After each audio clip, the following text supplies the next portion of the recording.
Now semiconductors की working समझने के पहले हमें एक और कॉन्सेप्ट समझना होता है, हमें एक और थ्योरी देखनी होती है, समझनी होती है, which is called the energy band theory or the energy band concept.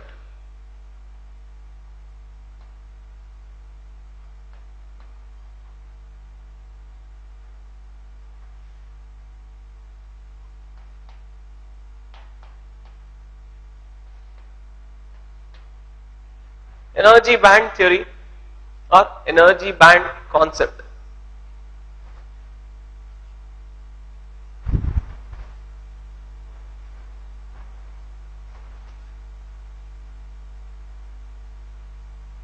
Now हमने बोर मॉडल में हमने ये पढ़ रखा है, समझ रखा है that for any isolated gaseous atom, कोई भी एक single atom, isolated atom gaseous state में अगर है तो उसकी अलग अलग ऑर्बिट्स में इलेक्ट्रॉन की एनर्जी बताई जा सकती है। we can find the energy of electrons in different states. अलग अलग स्टेट्स में हम अलग अलग ऑर्बिट्स में, अलग अलग ऑर्बिटल्स में जो इलेक्ट्रॉन्स हैं उनकी एनर्जी बता सकते हैं।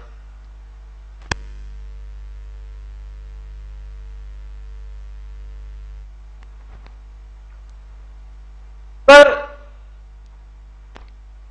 प्रैक्टिकली जब हम इलेक्ट्रॉन्स की एनर्जी को सोचें, इलेक्ट्रॉन्स की एनर्जी के बारे में सोचें, तो क्या होगा? कोई भी एटम क्या किसी सॉलिड के अंदर आइसोलेटेड हो सकता है? जब किसी सॉलिड में कोई एटम है तो क्या वो आइसोलेटेड होगा? कभी नहीं, वो हमेशा चारों तरफ से दूसरे एटम से घिरा होगा। There will be all other atoms, सारे दूसरे एटम्स होंगे जो उसके चारों तरफ होंगे।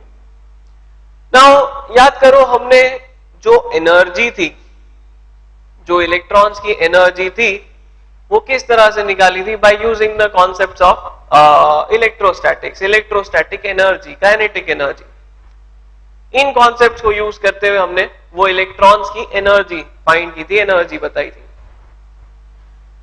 अब जब एक सिंगल एटम था तब तो उस एटम का न्यूक्लियस और उस एटम का इलेक्ट्रॉन, बस वही आपस में इंटरैक्ट कर रहे थे। जो आइसोलेटेड एटम है उसका न्यूक्लियस, पॉजिटिव चार्ज और इलेक्ट्रॉन, और उसके अलावा उस एटम के बाकी इलेक्ट्रॉन्स, यही सब बस आपस में इंटरैक्ट कर रहे थे। बट अगर दो एटम्स आ जाए, सपोज हम दो एटम्स को पास में ले आए, तो एक एटम का न्यूक्लियस दूसरे एटम के इलेक्ट्रॉन पर भी इफेक्ट डालेगा, एक एटम के इलेक्ट्रॉन्स दूसरे एटम के इलेक्ट्रॉन्स पर भी इफेक्ट डालेंगे। जो दूसरा एटम का न्यूक्लियस है वो सारे इलेक्ट्रॉन्स को अपनी तरफ भी अट्रैक्ट करेगा, जो इलेक्ट्रॉन्स है वो उसको रिपेल भी करेंगे। मतलब वहां चार्जेस चेंज हो गए, फोर्सेस चेंज हो गए, वहां पर डेफिनेटली इलेक्ट्रॉन्स की एनर्जी भी चेंज हो जाएगी, वहां पर इलेक्ट्रॉन्स की एनर्जी भी चेंज हो जाएगी। जो हम एक फिक्स्ड एनर्जी स्टेट का कॉन्सेप्ट बताते हैं वो अब एप्लीकेबल नहीं होगा।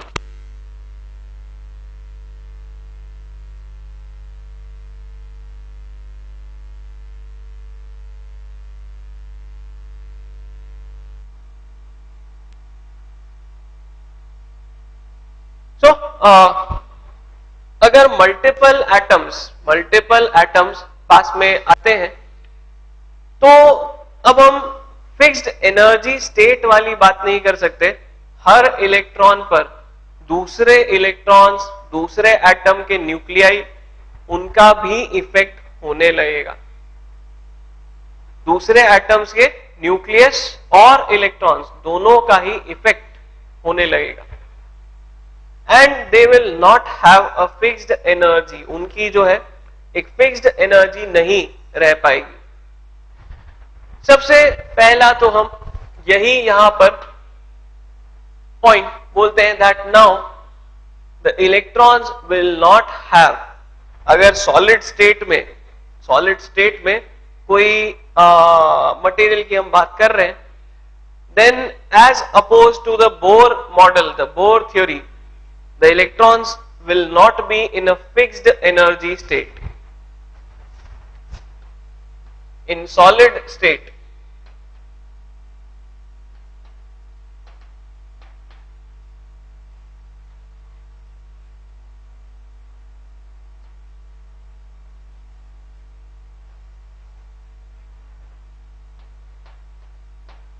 electrons will not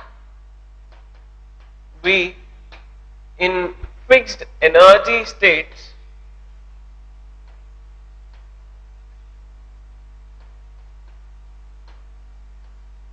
as proposed by Bohr model theory.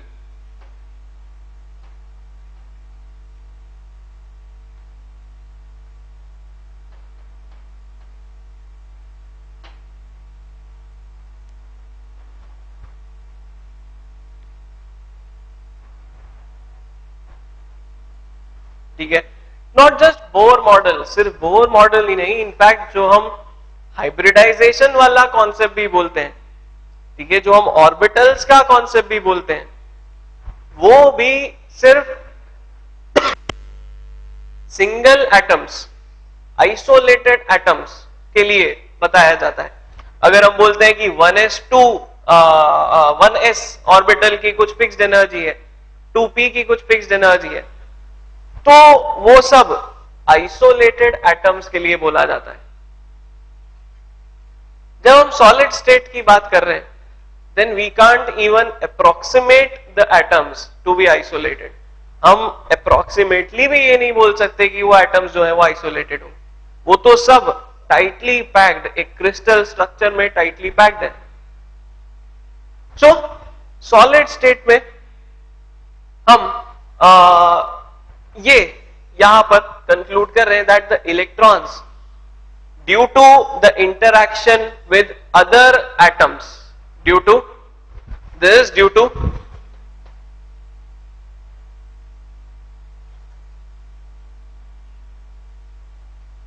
this is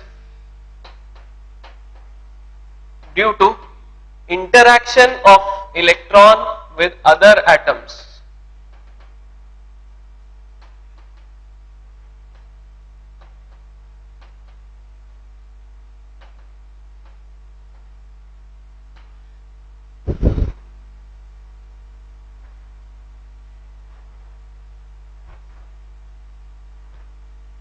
सारे इलेक्ट्रॉन्स का दूसरे एटम से अब जो इंटरैक्शन स्टार्ट हो जाएगा, उसकी वजह से अब ये एनर्जी फिक्स्ड नहीं बचेगी, क्योंकि ये फिक्स्ड एनर्जी कंसेप्चुअलाइज की गई थी एक एटम के न्यूक्लियस और इलेक्ट्रॉन्स की वजह से किसी इलेक्ट्रॉन की एनर्जी। आइसोलेटेड एटम अगर है तो ये एप्लीकेबल है, but if we are considering solid state तो इसे एप्लीकेबल नहीं माना जा सकता। ये फिक्स्ड एनर्जी स्टेट्स वाला कॉन्सेप्ट फिर हम अप्लाई नहीं कर सकते। देन हम अब यहां सोचें कि एनर्जी में किस तरह का चेंज होगा। अगर हम दो आइसोलेटेड एटम पास में लेकर आए, ठीक है, दो एटम्स पहले आइसोलेटेड है, एक दूसरे से बहुत दूर है, हम उनको पास में लेके आते हैं।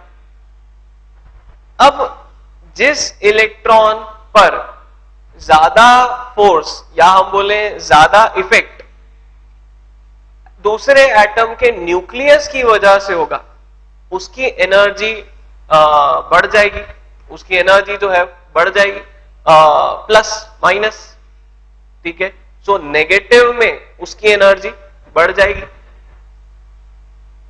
जो इलेक्ट्रॉन ऐसा होगा जिस पर बाकी इलेक्ट्रॉन्स का इफेक्ट ज्यादा होगा, न्यूक्लियस का कम होगा, उस इलेक्ट्रॉन की एनर्जी डिक्रीज हो जाएगी, क्योंकि पहले से नेगेटिव है और ये पॉजिटिव उसमें ऐड हो रही है, माइनस माइनस, दो इलेक्ट्रॉन्स के बीच में जो इंटरेक्शन होगा उससे पॉजिटिव पोटेंशियल एनर्जी मिलेगी, तो एनर्जी थोड़ी कम भी हो जाएगी, टोटल एनर्जी थोड़ी कम हो जाएगी।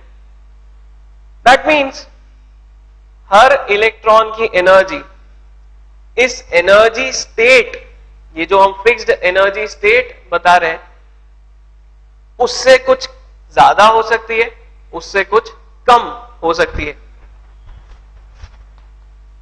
The electrons will now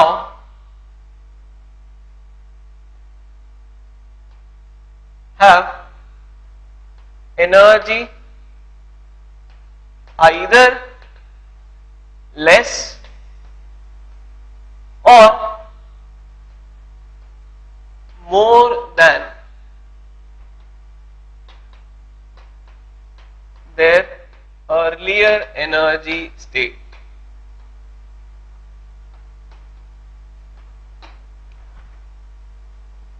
कुछ इलेक्ट्रॉन्स की एनर्जी यहां हम ऐसा लिखें, द इलेक्ट्रॉन्स हम ऐसा लिखें, some electrons will now have higher energy, greater energy, and some electrons will have lesser energy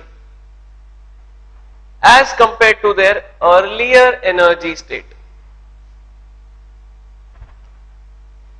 उनकी आइसोलेटेड एनर्जी स्टेट के कंपैरिजन में कुछ इलेक्ट्रॉन्स की एनर्जी बढ़ जाएगी, कुछ इलेक्ट्रॉन्स की एनर्जी कम हो जाएगी।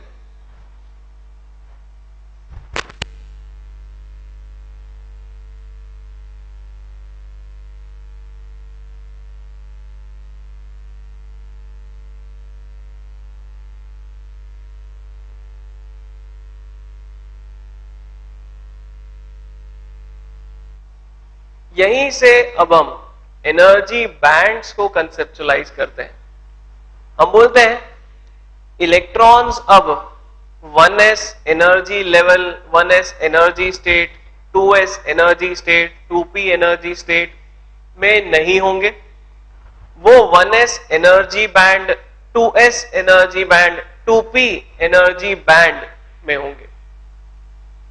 अब जो है एक एक इलेक्ट्रॉन अलग अलग स्टेट में नहीं होगा, ढेर सारे इलेक्ट्रॉन्स एक एनर्जी बैंड में होंगे। एक एक इलेक्ट्रॉन अलग अलग एनर्जी स्टेट में नहीं होगा, सारे इलेक्ट्रॉन्स मिलकर, ठीक है, ये जो हम सॉलिड की बात कर रहे हैं, इसके सारे इलेक्ट्रॉन्स मिलके अलग अलग एनर्जी बैंड्स में होंगे।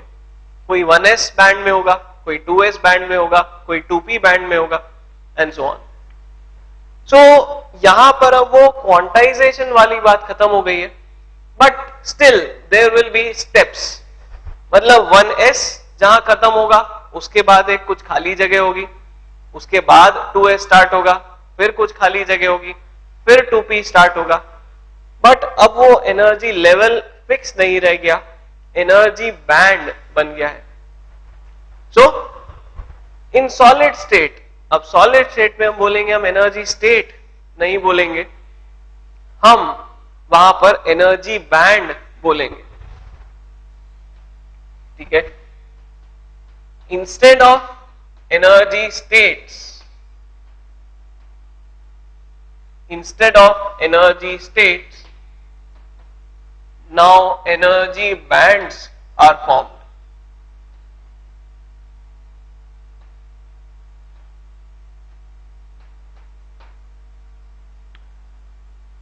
सारे 1s वाले इलेक्ट्रॉन जो है वो मिलके 1s बैंड बना लेंगे, सारे 2s वाले मिलके 2s बैंड बना लेंगे, क्योंकि किसी की एनर्जी बढ़ी है, किसी की कम हुई, किसी की एनर्जी बढ़ी, किसी की कम हुई। तो इस वजह से वो एक रेंज बन गई, एक रेंज हमें मिलेगी जिसमें इलेक्ट्रॉन्स हो सकते हैं। वो थोड़ा ऊपर भी हो सकते हैं, थोड़ा नीचे भी हो सकते हैं।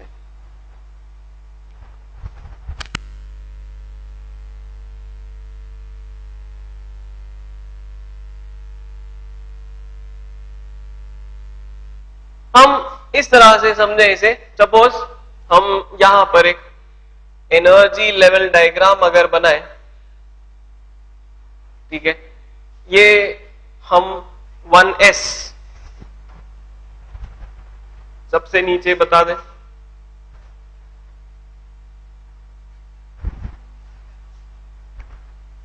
सबसे नीचे 1s हमने बता दिया, फिर उसके ऊपर 2s एनर्जी स्टेट, फिर 2p energy state, then 3s energy state, then 3p energy state and so on.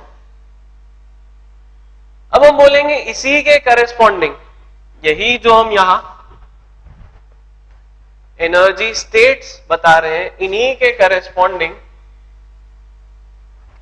Energy bands form हो जाएंगे। इस एनर्जी से थोड़ा ऊपर भी जाएगा वो और थोड़ा नीचे भी जाएगा, समथिंग लाइक दिस। इस तरह से वहां 1s एनर्जी बैंड बन जाएगा,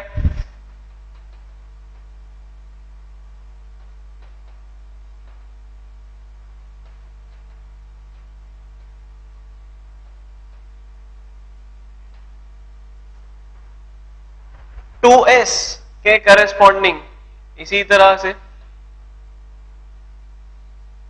2s एनर्जी बैंड बन जाएगा,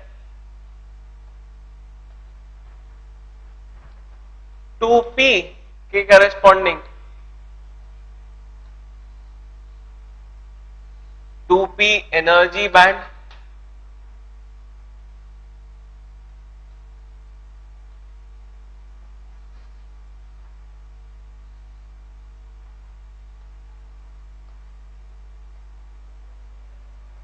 सॉरी विड्थ बढ़ती ही जाएगी।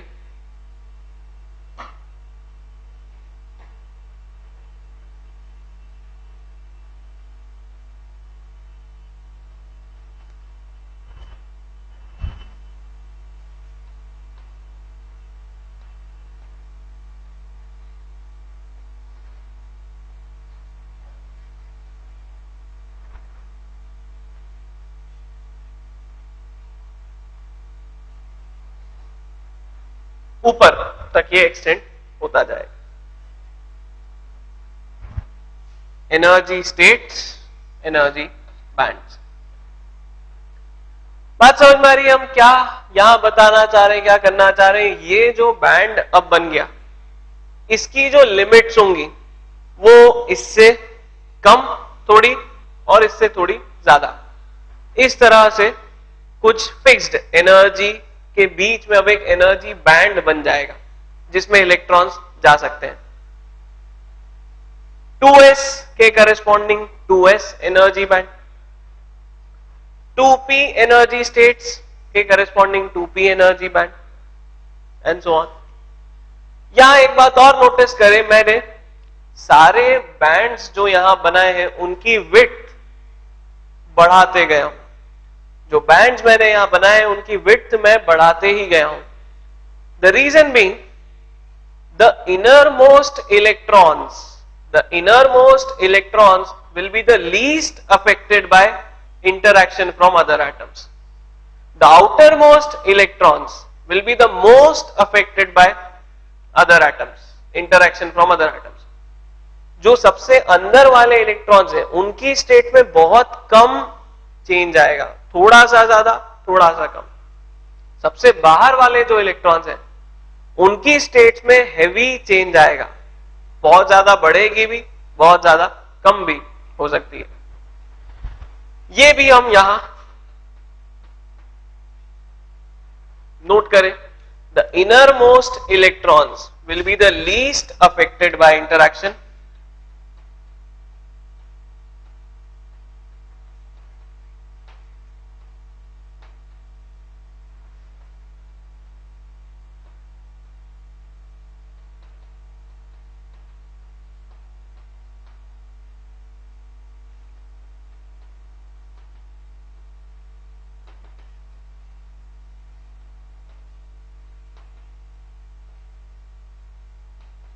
and outermost will be most affected.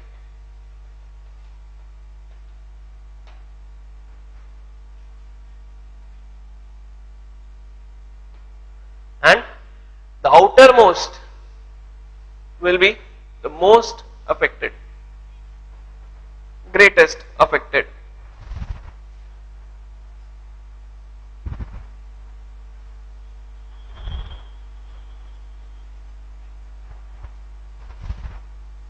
ठीक है, इन एनर्जी बैंड्स की फिलिंग वैसे ही होती है जैसे एनर्जी स्टेट्स की फिलिंग होती है। ठीक है, इस बात को आप ध्यान से समझो, ये जो एनर्जी स्टेट्स की फिलिंग होती है उसी तरह से एनर्जी बैंड्स की भी फिलिंग होगी। भाई एनर्जी स्टेट्स कैसे फिल होते हैं? कोई भी एलिमेंट का जब हम इलेक्ट्रॉनिक कॉन्फ़िगरेशन बताते हैं, लिखते हैं, तो हम क्या बोलते हैं? भाई सबसे पहले लोएस्ट एनर्जी वाले में जाएगा इलेक्ट्रॉन, फिर उससे हायर, फिर उससे हायर, फिर उससे हायर एंड सो ऑन। तो एनर्जी बैंड्स की भी फिलिंग वैसे ही होगी, इलेक्ट्रॉन्स वैसे ही इसमें फिल किए जाएंगे। बस ये होगा कि यहां पर 1s की कैपेसिटी थी 2 इलेक्ट्रॉन की, यहां energy band 1s energy band की कैपेसिटी होगी जितने भी इलेक्ट्रॉन्स आकर मिले उतने नंबर ऑफ जितने भी एटम्स आकर मिले 2 टाइम्स दैट नंबर। ठीक है, इस एनर्जी स्टेट में 1s की कैपेसिटी होती है 2 electron. n number of atoms अगर आए तो n into 2n electrons 1s state वाले आकर मिले, वो सारे के सारे इस 1s बैंड में जाएंगे। तो 1s एनर्जी बैंड की कैपेसिटी हो गई 2n इलेक्ट्रॉन्स। फिलिंग यहां पर बिल्कुल उसी तरह से होगी। सपोज हम एक एग्जाम्पल लेकर, हम कुछ एग्जाम्पल लेकर इस चीज को समझें। यहां पर जो कॉन्सेप्ट्स हमें बताने होते हैं, समझने होते हैं, they are best explained by the example of sodium. Sodium का हम केस लेते हैं, उसके केस से, उसके एग्जाम्पल से हम ढेर सारी चीजें यहां पर एक्सप्लेन करेंगे, कई सारे टर्म्स, कई सारे कॉन्सेप्ट्स यहां पर हम समझेंगे। हम सोडियम की बात करें, sodium 11 atomic number, 11 electrons, configuration 1s2 2s2 2p6 3s1। ठीक है, sodium atomic number 11, number of electrons 11, electronic configuration 1s2 2s2 2p6 3s1।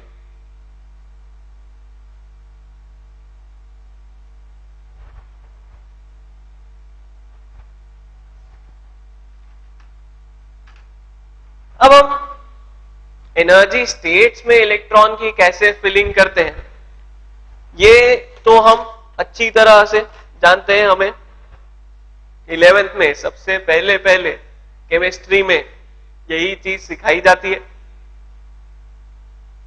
यहां पर मैं ये इलेक्ट्रॉनिक कॉन्फ़िगरेशन को फिलअप करता हूं।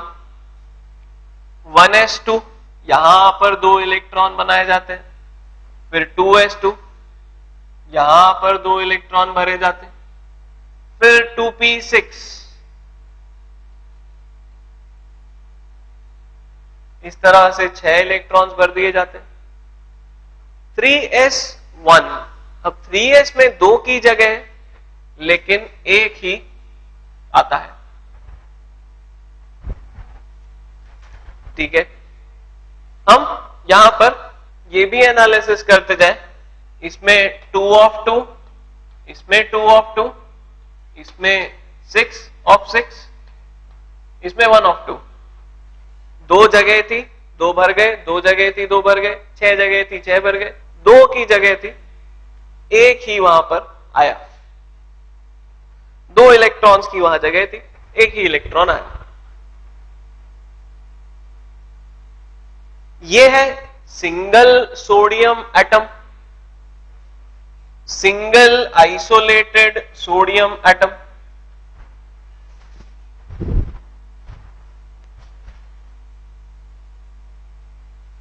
आइसोलेटेड सोडियम एटम का केस ये हम ले रहे हैं सॉलिड स्टेट में सोडियम का case, sodium in solid state, n number of atoms of sodium in solid state, n number of atoms of sodium in solid state. अब इसकी फिलिंग कैसे होगी भाई, n नंबर ऑफ एटम्स है तो 2n number of electrons के लिए यहां पर जगह है। ठीक है, ध्यान समझो इस चीज को। 1s एनर्जी स्टेट में 2 इलेक्ट्रॉन की जगह थी, n number of 1s state मिलकर 1s एनर्जी बैंड बना है, तो इसमें कितनी वैकेंसी है, कितने इलेक्ट्रॉन्स के लिए जगह? 2n इलेक्ट्रॉन्स के लिए यहां पर जगह है, 2n ही इलेक्ट्रॉन्स इसमें भर जाएंगे। 1s will be completely filled, 2n इसके पास जगह थी, 2n ही इसमें भर जाएंगे।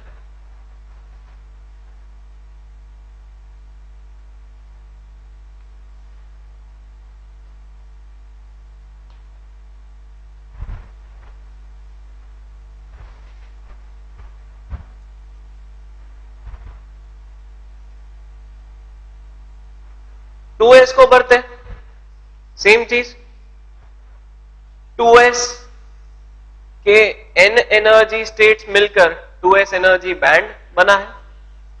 हर एनर्जी स्टेट में 2 इलेक्ट्रॉन की जगह थी, 2s एनर्जी बैंड में 2n इलेक्ट्रॉन्स की जगह होगी, ये सारे ही भर जाएंगे।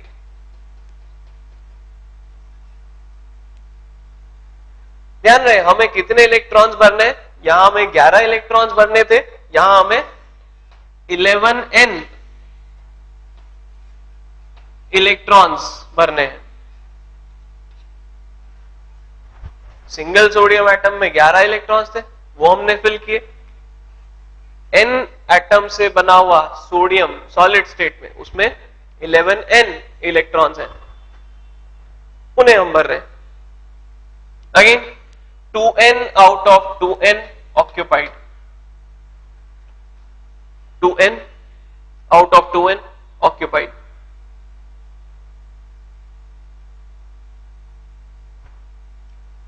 टू पी को फिल करें, सेम, कोई चेंज नहीं, 2p भी पूरा भरना है, 2p पूरी तरह से फिल हो जाएगा,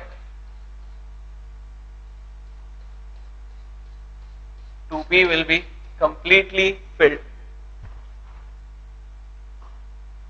6n वहां कैपेसिटी थी, 6n की वहां भर जाएंगे, 6n की वहां कैपेसिटी थी, 6n ही फिलअप हो जाएंगे।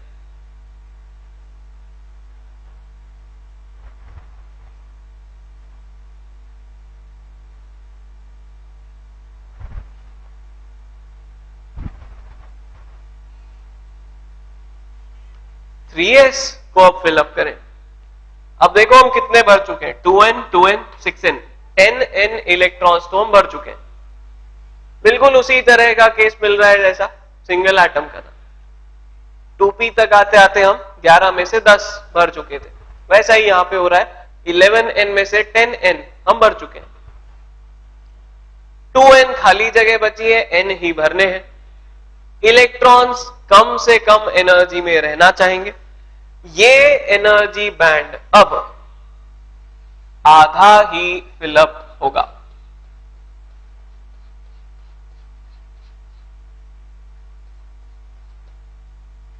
ये एनर्जी बैंड अब बिल्कुल इलेक्ट्रॉन एटम की ही तरह, आइसोलेटेड एटम की ही तरह आधा ही फिल होगा। n out of 2n will be filled। 2n की कैपेसिटी है, n ही वहां फिलअप होंगे।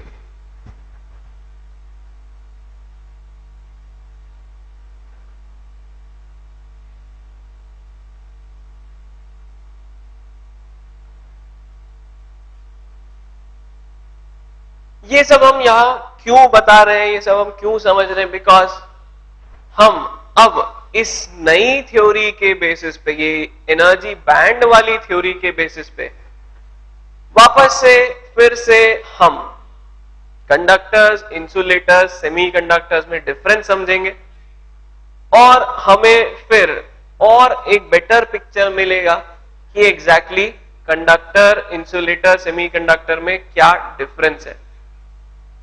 ठीक है, इस एनर्जी बैंड थ्योरी से, इस एनर्जी बैंड थ्योरी के बेसिस पर हम एक बार वापस से अब तीनों को एनालाइज करते हैं, तीनों टाइप के मटेरियल्स को एनालाइज करते हैं और देखते हैं तीनों में क्या डिफरेंस मिलता है।